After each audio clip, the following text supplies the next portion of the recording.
Hola, pues aquí estamos de nuevo en este canal de YouTube. Estoy emitiendo en directo en Twitch, por si acaso a alguien le interesa este tema, aunque no sea un juego de lo que voy a hablar, ¿no? Bueno, pues para los que sigan el canal, el que sigan, aquellos que estén siguiendo los vídeos acerca de el trasfondo literario de la Tierra, no de la Tierra Media, sino de la nueva serie de Amazon que se llama Los Anillos de Poder, que se emite a partir del 2 de septiembre. Bueno, pues resulta que son muchas las obras que Tolkien fue escribiendo y que nunca terminó, basándose en el contexto temporal que supuestamente van a cubrir la serie de Amazon, que es la segunda edad, ¿no? Entonces, bueno, pues en este vídeo nos tocaría hablar de otro relato que aparece en este libro. Este libro, a ver si lo... Bien, este libro se ve, lo vimos en el vídeo anterior, porque había una cosa que se llama descripción de la isla de Númenor, que es el espacio geográfico en el que se centran los relatos de Tolkien de la Segunda Edad. En esta ocasión, en este vídeo, de lo que vamos a hablar es concretamente de el siguiente relato que aparece en esta obra, que se llama Aldarion y Erendis, la mujer o la esposa del marino. Esta obra consiste, bueno, vamos a hacer primero un pequeño resumen. Voy a buscar, ¿vale? Bueno, tampoco, sí, he acertado con el título, ¿vale? La esposa del marino. Y es la segunda obra de las cuatro de la segunda edad que aparece en este libro. Como he dicho, en cuentos inconclusos, del que ya hablé en el vídeo anterior, un poco por contextualizar y explicar un poco la historia de esta obra, ¿no? Bueno, pues realmente de lo que va esta obra, a diferencia de la anterior, incluso de la primera de la que ya hablamos, la Calavez, esta aquí ya sí estamos en una especie de novelita, una novela corta, un cuento largo, inconcluso, por eso se llama Cuentos Inconclusos, ¿no? El libro no está terminado, pero es ya como digo, este ya sí sería un género, digamos, novelesco. Si recordamos el primer vídeo, la Calavez era una especie de crónica abreviada, un resumen de toda la historia de Númenor. El segundo vídeo era una descripción geográfica y antropológica, diríamos, también de la isla de Númenor.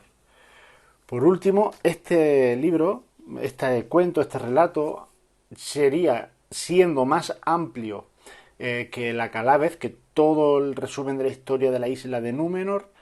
Sin embargo, esta, como digo, que es más cronológicamente es la vida simplemente de un personaje, es más amplio, por tanto ya sí estamos, como he dicho antes, casi en una novela.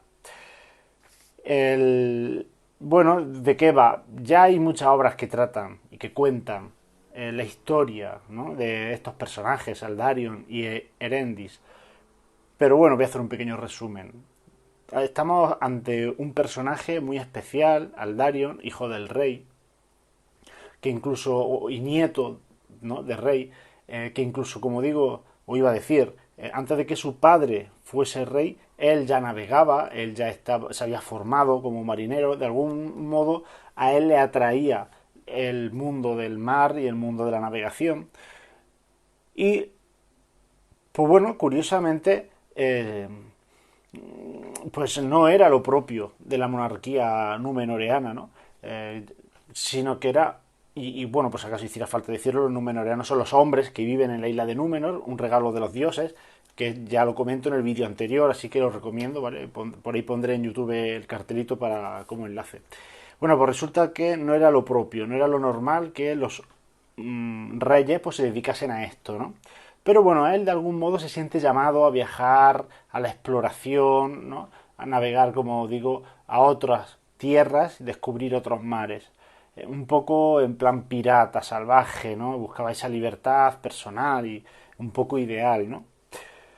Pero, bueno, de algún modo se enamora, si no voy a entrar en detalles, se enamora de una mujer y la mujer de él, realmente, pues hay ahí una especie de amor correspondido al principio. Pero ya desde el principio ella sabe que ella sería Erendis, ella ya sabe que Aldarion se siente demasiado atraído por esa vida un poco libre, ¿no? De no estar atado a la tierra, sino de la navegación, de la exploración. Eso supone estar mucho tiempo lejos de su mujer, ¿no?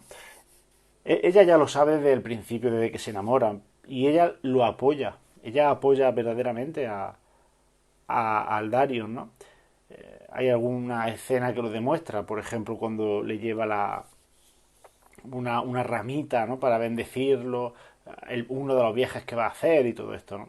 Pero claro, llega un momento que el compromiso, incluso hay boda, conlleva atención, conlleva sacrificio, tiempo de dedicarse el uno al otro. Y eso es lo que fracasa. Eso es lo que no se permiten el uno al otro, ¿no? O sea, realmente ninguno de los dos es tolerante con el otro, pero claro, quizás sea más grave el tema de Aldarion, que sí cuando se va tiene que abandonar a su mujer. Su mujer no tiene ninguna afición que conlleve el abandono, ¿no? No sé, iba a decir de sus obligaciones matrimoniales, pero bueno, entendámoslo bien, ¿no? Los dos tenían sus obligaciones y no eran capaces, ¿no? De respetarlo, aunque como digo, Aldarion, sus viajes duraban muchos años, podía durar 8, 10, los años que él quisiera por ahí, y ese tiempo estaba ella esperando que llegara, ¿no? Bueno, pues al final ocurre lo que tenía que ocurrir, la separación. Hay una separación del matrimonio y la crianza de la hija al final recae sobre todo en ella, en Erendis. Esto luego pues conlleva unos problemas, ¿no? Pero bueno, la historia no termina de avanzar, se corta, hay unos fragmentos que Tolkien deja por ahí esbozados, pero no se termina de redactar la obra, ni su hijo es capaz de darle forma, porque ya de por sí el propio relato que se conserva más o menos entero no termina de estar escrito por Tolkien. O sea, el propio hijo termina de enlazar los fragmentos que hubiera y que, bueno, simplemente pues le termina de darle esa forma narrativa que pueda hacerlo atractiva a la lectura. Pero ya llega un momento que no puede. O sea, hay unos fragmentos finales en los que no se puede. Y esos fragmentos finales incluso llegan a haber varias versiones de un mismo episodio que, bueno, se nota que Tolkien estaba dándole vuelta a ver qué quedaba mejor dentro de la historia, ¿no? Ante algún conflicto entre los personajes. Entonces, pues bueno, no se puede tomar una decisión por uno de los episodios, no sabía el hijo qué quería su padre. Bueno, este sería un poco el resumen general de la historia, que es, bueno, realmente, pues bueno, tiene un poco de, sí, de amoríos y de sentimentalismo, pero hay cosas muy interesantes y que tiene que ver con la caída de Númenor, ¿no? Con la semilla de la sombra, pero esto ya también un poco hipótesis mía porque no aparece en la obra como tal, pero me parece que sí tiene algo que ver, pero no voy a profundizar ahí porque estoy dándole vueltas y espero en algún momento volver sobre el tema concreto de la sombra de Morgoth en Númenor y hablaremos sobre eso en un vídeo dedicado específicamente a ese tema. Pero voy a destacar, y ese va a ser el contenido de este vídeo, que espero que no se me alargue mucho, espero que no más de media hora. El resumen, el contenido de este vídeo va a ir un poco en tres puntos, ¿no? Y uno de ellos es, pues bueno, el tema de la profundidad que Tolkien consigue darle a la obra, que es uno de los logros que él consigue en toda su ficción. No sé si dentro de la ficción de fantasía previa a Tolkien esto ya se hacía, ¿no? Porque no la conozco. Sé que hay algo, pero no la conozco. Pero en el caso de Tolkien, pues yo creo que es el que hace que esta técnica narrativa pues expanda dentro de la fantasía, que es crear lo que se está de moda en el mundo del gamer y todo esto, pues el lore, ¿no? O sea, él consigue crear un lore, él consigue crear una tradición, que es como deberíamos decir aquí, ¿no? En español. Pues bueno, pues crea una tradición dentro de su propia obra. En el caso de este relato, pues se ve que hay refranes, por ejemplo. El hecho de que haya refranes ya le da un carácter humano a los personajes y a la historia muy interesante. Y me vaya a permitir porque voy a beber Coca-Cola. Eh, entonces, eso ya de por sí es bastante chulo. El hecho de que hay, bueno, si no recuerdo mal, hay tres refranes Alguno de ellos es un poco, no sé si machista, diríamos hoy en día, ¿no? La mujer del marino es fría o algo así, ¿no? Digo que es un refrán porque aparece entrecomillado cuando lo dice el personaje, ¿no? O luego cuando el padre de Aldarion le recrimina el abandono al que tiene sometida a su mujer, ¿no? Entonces le dice el padre al hijo, le dice, porque el hijo, pues bueno, algún día va a ser el rey, ¿no? Y le dice, bueno, un rey tiene que saber cuidar primero de su propia casa antes de aprenderse a cuidar del reino. Así que ve y tiras a tu casa y que tienes cosas que hacer allí, ¿no? Y solucionar allí problemas. Bueno, pues es un zasca que le hace el padre al hijo cuando viene el hijo así un poco desobrado, ¿no? Entonces son cosas interesantes. Hay un detalle que a mí me ha encantado y he intentado resolverlo antes de hacer el vídeo porque le daba vueltas pero no se me había ocurrido comprobarlo, ¿no? Y lo vamos a intentar ver aquí. Hay una escena, bueno, para la boda de los personajes, Aldarion y Erendis, hay un... Pues bueno, vienen elfos de las tierras bendecidas, o de Eresea por lo menos, ¿no? De una isla donde solo viven elfos, y vienen porque son amigos de los hombres, saben que se van a casar, y vienen con los elfos, pues bueno, pues, ellos bueno, traen regalos, traen flores, traen árboles, y vienen trovadores, vienen elfos que recuerdan, en inglés dice que recuerdan canciones, y dice of elves and men. Es decir, y ahí tengo la duda, porque no sé si se refiere a que recuerdan canciones sobre los hombres y los elfos o de hombres y elfos. Y que luego dice de Gondolin y de Nargothrond, que son dos localizaciones de la primera edad, ¿no? Entonces, aquí hay algo interesante. Si lo interpretamos, que yo tengo la duda y espero resolverla pronto, si interpretamos que la, estas canciones que cantaban estos trovadores elfos, ¿no? Son canciones que de por sí hablan de los hombres y de los elfos que vivían, ¿no? en la época de Nargothrond y Gondor, es decir, en la primera edad. Es posible que esté hablando Tolkien de poemas suyos mismos. Voy a enseñar un libro, no voy a entrar en esto mucho, ¿vale? Pero aquí lo podemos ver, las baladas de Beleriand. Bueno, en este libro Tolkien durante los años 20, bueno, en este libro Tolkien en los años 20 no, durante los años 20, comienzo de los 30, Tolkien desarrolló su literatura, su ficción en forma de verso. Entonces tiene varios poemas, y son poemas que van sobre la primera edad y sobre hombres y elfos relacionados con Nargothrond y con Gondolin. Bueno, pues estos poemas normalmente Tolkien cuando escribía, y sobre eso vamos a hablar a continuación, cuando Tolkien escribía su obra siempre creaba la ficción de que el narrador pertenecía a la Tierra Media, y entonces estos poemas puede ser que estén dentro dentro de esta ficción, ¿no? Es decir, el autor de estos poemas sería pues alguien de la Tierra Media que ha vivido posteriormente o durante estos sucesos, ¿no? Y entonces va contando, recogiendo los hechos en forma de verso.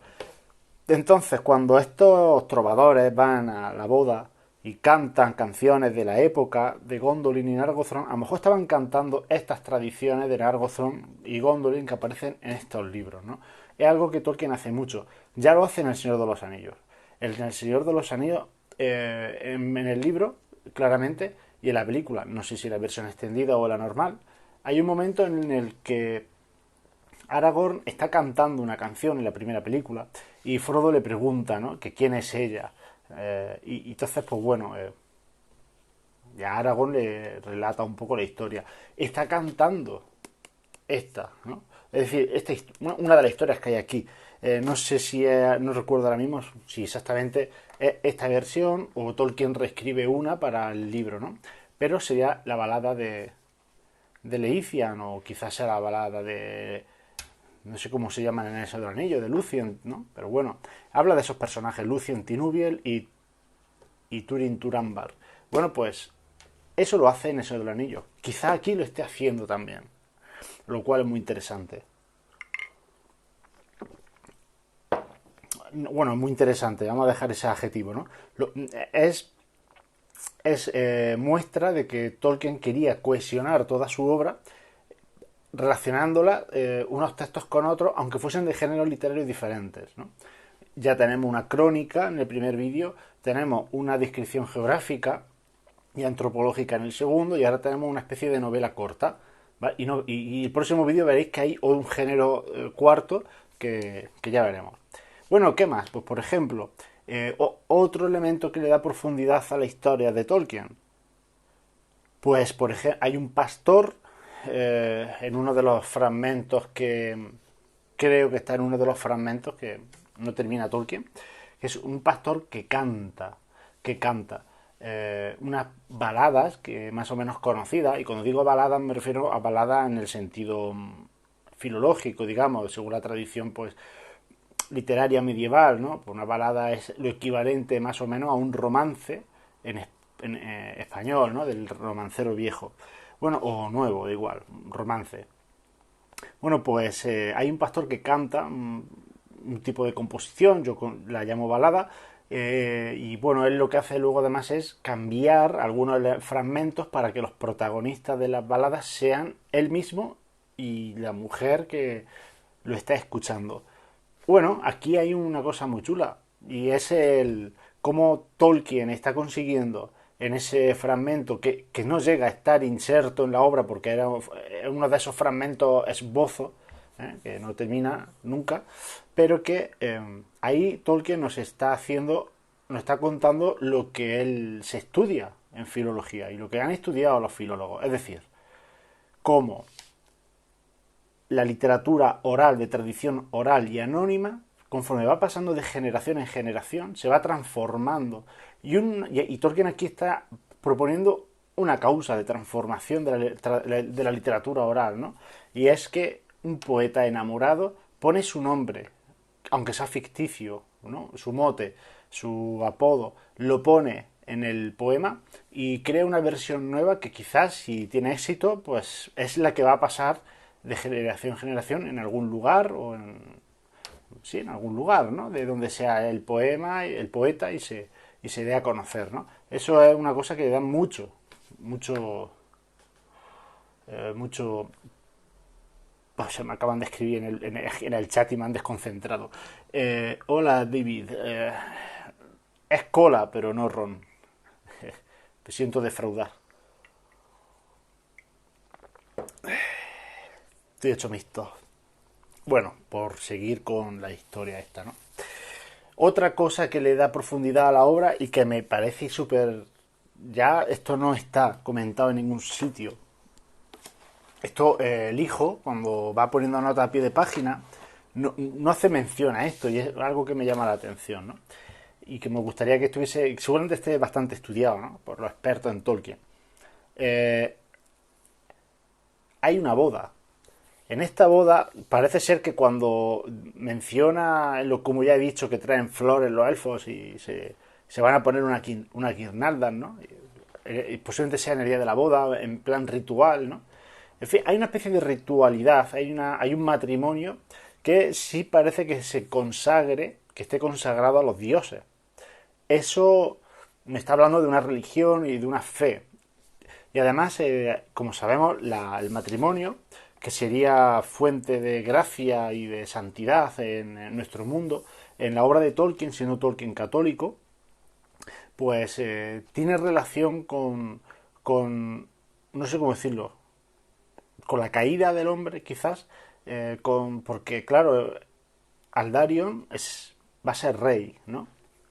Ya se nos habla en el Acalábez y quizás en la descripción de Númenor, ¿no? De la sombra, de la semilla de la sombra, ¿no? Quizás cuando Aldarion y Elendil se separan, una especie de divorcio, y está empezando a romper, a separarse de lo que es la tradición, de lo que es la fe, de lo que es la cercanía con los dioses, puede que tenga algo que ver, ¿vale? Puede que tenga algo que ver. Lo que sí está claro es que hay una religiosidad y esto le da profundidad al contexto ficticio, a la creación que Tolkien hace de su mundo, ¿no? Relacionado con esto, por las referencias que hacen los hombres a los dioses, a Dios, en concreto a Eru, ¿no? Aparte de a los dioses. y incluso al propio pasado, pues esto son cosas que le van dando, como digo, mucha profundidad al relato y que no sé si dentro del mundo de la ficción literaria fantástica esto se dio con anterioridad a Tolkien, ¿no? Si cuando se creaban mundos ficticios se inventaba este tipo de cosas. Bueno, vamos a pasar a la segunda parte, que es la parte de la narratología. Esto es como más técnico, ¿no? Al comienzo, o desde el comienzo de la obra, en concreto, por ejemplo, en el párrafo 5, hay una referencia a que hay relatos que se han, bueno, no se dice que se han perdido, en el párrafo 5 eso ocurre después, pero hay relatos que hablan de este personaje. O sea, Aldarion tuvo que ser importante porque igual que nosotros tenemos reyes o condes de los que se han conservado poemas que tratan de ellos, hay otros de los que no. Por tanto, aquellos que son importantes, pues hay una sucesión, ¿no?, literaria. Pues bueno, aquí tenemos que sobre este personaje Aldarion se va repitiendo a lo largo del tiempo. Pues una serie de relatos de los que no hay constancia, solo este que tenemos, ¿vale? El de Aldarion y Erendis que estamos tratando. Además, bueno, pues ahí ya nos está diciendo que el narrador forma parte del mundo en el que vive, está inserto en unas coordenadas espaciotemporales de este mundo. Entonces él es de la Tierra Media y demás. En concreto, él hace referencia a que todavía en una localización concreta, Amroth, vive elfos de un tipo concreto, los Nandor, bueno, viven allí todavía.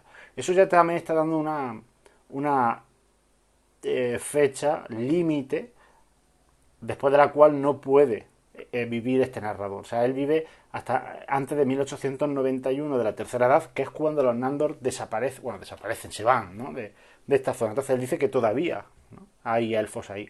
Bueno, aparte de esto, pues también podríamos decir que hace mención a crónicas perdidas. Es decir, Aldarion en sus viajes es como un Colón, como un Cristóbal Colón, pues va escribiendo la crónica de su viaje.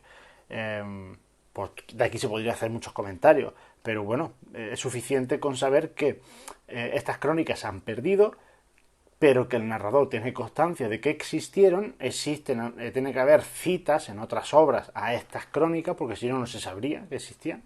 De algún modo se mencionan en algún sitio, y esto está dándole un sabor, un regustillo al narrador de ser una especie de erudito de la Tierra Media, una especie de filólogo de la Tierra Media, o filólogo historiador, que está recogiendo por la historia de Aldarion para contárnosla. Y que tiene además conocimiento, ¿vale?, de las tradiciones literarias que le han llegado hasta él. O sea, Tolkien está haciendo aquí filología o está haciendo a un narrador filólogo. Bueno, aquí entonces conectamos con la última parte del vídeo, que sería el choque que esto supone entre el narrador y Tolkien y que no se da en otros textos. ¿Qué choque es este? Aquí hay que ponerse serio, porque claro, para mí, una de las grandes virtudes que tienen los textos de Tolkien, aunque sean de estos inconclusos, es que Tolkien va creando una narración pues ficticia, contada por alguien que vive en el mundo en el que ha ocurrido los sucesos, ¿no? Y no suele haber nada que llame la atención. Aquí, en esta sí, en esta hay algo que a mí me supone que hay que tener en cuenta varias posibilidades en la interpretación. Una como obra de Tolkien y otra como obra del narrador, ¿no? Porque es un personaje, ¿no? Realmente no es una voz, es un personaje real, ¿no?, que tiene conocimientos de la historia, de la tradición y demás de ese mundo. Aquí los choques son, por ejemplo, hay refranes, ¿no? Hemos dicho que hay refranes. Claro, estos refranes que están citados pues desde el punto de vista del narrador, ¿por qué lo sabe? Porque él no está. Bueno, cuando hablamos de refranes incluso hablamos de los propios diálogos, ¿no? Claro, el narrador que escribe, por ejemplo, pues 4000 años después de los sucesos, ¿cómo sabe, no? ¿Qué dijeron? Evidentemente no se sabe. Pero es que es más, esos refranes que serían de la tradición, que es de la tradición de Aldarion, o sea, pudieron en la época de Aldarion ya estaban esos refranes, o los refranes son de la época del narrador, ¿no? Bueno, esto sería una discusión dentro de la ficción, ¿no? El problema, el choque con Tolkien está en que, claro, Tolkien nos quiere contar la historia de Aldarion porque le resulta interesante, ¿no? Él se inventa este personaje y él quiere contarnos la vida de este personaje. No quiere teorizar o hipotetizar, ¿no? Sobre él. Por tanto, si Tolkien no está contando la historia verdadera de este personaje, hay que pensar que los diálogos son los reales, que los refranes son reales, que las cartas, o la carta, por ejemplo, de Gil Galad, o Gil Galad, o Gil Galad, ahora no recuerdo la pronunciación, da igual, eh, esa carta es, desde el punto de vista de Tolkien, la carta real que envió, ¿no? Pidiendo ayuda, y sin embargo, dentro de la ficción, si consideramos que lo verdadero es lo que nos cuenta el narrador y no lo que nos quiere contar Tolkien, entonces tendríamos que pensar que esa carta o se conserva y él la ha podido incluir sin decir que se conserva, o se la inventa para, sabiendo que hubo una carta, se inventa el contenido, se inventa la, la carta entera, la redacción, para darle credibilidad a lo que está escribiendo, verosimilitud. Esto que estoy diciendo es lo que hacían los historiadores clásicos cuando tenían que mencionar, bueno, pues mensajes entre, no sé, generales, una exposición, pues no sé, un meeting militar, una arenga, no me sale la palabra, una arenga, ¿no? Pues esas cosas tenían que inventárselas a los escritores de la historia. Quería hacer una obra intensa y esa obra intensa que tenía que incluir pues una arenga militar pues, potente, claro, si no se conservaba, pues el historiador tiene que inventársela, ¿no? Eso es lo que está haciendo aquí el narrador, seguramente, más que se conserve la carta, ¿no? Pero claro, Tolkien no nos quiere decir eso. Aquí yo creo que hay un conflicto realmente, porque Tolkien nos quiere contar la historia verdadera de Aldarion y Elendis. Entonces, entre la obra completa como obra de ficción, que nos cuenta una novelita de un rey o un heredero y luego rey que se enamora pero tiene un conflicto amoroso, pues desde ese punto de vista se interpreta de una manera, interpretado desde el punto de vista del narrador se tiene que interpretar de otra manera. Y aquí sí hay un conflicto que yo creo que no se da. Por ejemplo, en El Señor de los Anillos, que también existe este juego narrativo. Esto llevaría a interpretar de modo diferente los pensamientos de Aldarion. Aldarion tiene unos pensamientos y una rebeldía que desde el punto de vista de Tolkien pues fue así. Quiero decir, Aldarion, Tolkien nos quiere hablar de un rey que fue pues, rebelde a su padre, que tuvo conflictos personales con ellos.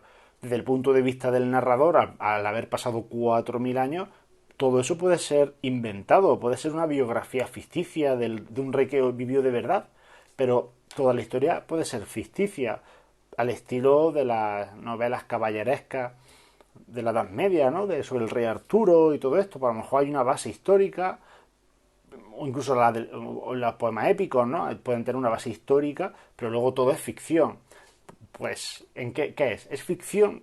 Quiero decir, Tolkien nos quiere contar cómo lo tenemos que interpretar, ¿no? Como un personaje que dentro de la obra de ficción le ocurrió eso, o lo vemos desde el punto de vista en el que un narrador, un sabio, un erudito de la Tierra Media nos habla de un rey y puede ser que la biografía no sea así, no hay que darle más importancia. Es que según cómo lo tomemos, puede haber repercusiones para interpretar la historia de Númenor. Y no es ninguna tontería la interpretación de la historia de Númenor porque nos está contando hechos importantes, no para el mundo de la ficción, de la Tierra Media, que también, ¿no? Porque ahí se destruye un mundo, luego de ahí, pues claro, sale la línea hereditaria de Aragorn, por ejemplo, personaje principal de Señor del Anillo, bueno, pues sí, está bien. Pero es que hay algo más, y es que aquí Tolkien en esta segunda edad está haciendo algo diferente a lo que hace en los otros relatos, ¿no? Que es imprimir toda una teología. Y es algo que, bueno, ya hablaremos en otro vídeo, ¿no? Porque me resulta muy interesante, pero requiere un vídeo aparte. Entonces, como digo, este choque es más intenso de lo que parece. Pues Bueno, yo lo dejaría aquí. No quiero extenderme muchísimo más, porque yo creo que tampoco, vale, llevo media hora justa. Vale, es una obra muy interesante, ¿vale? Recapitulando, es la tercera obra que comentamos y es el tercer género literario que aparece. Y quedan más, ¿eh? Quedan más. Veremos en el próximo vídeo, veremos una horita muy cortita que en 2 minutos puede estar hecho el vídeo. Y nada, pues espero que os haya resultado interesante y os recomiendo mucho que leáis la obra porque dentro de todos los niveles que tiene de lectura, el más básico, que es el de leer una historia de un rey de Númenor y su pasión hacia el mar y la marinería, pues es suficientemente interesante y atrayente como para solo por eso leerla, a pesar de estar inconclusa. Así que no lo dudes. Si no tienes el libro, cómpratelo y si lo tienes y no lo has leído, léelo. Hasta el próximo.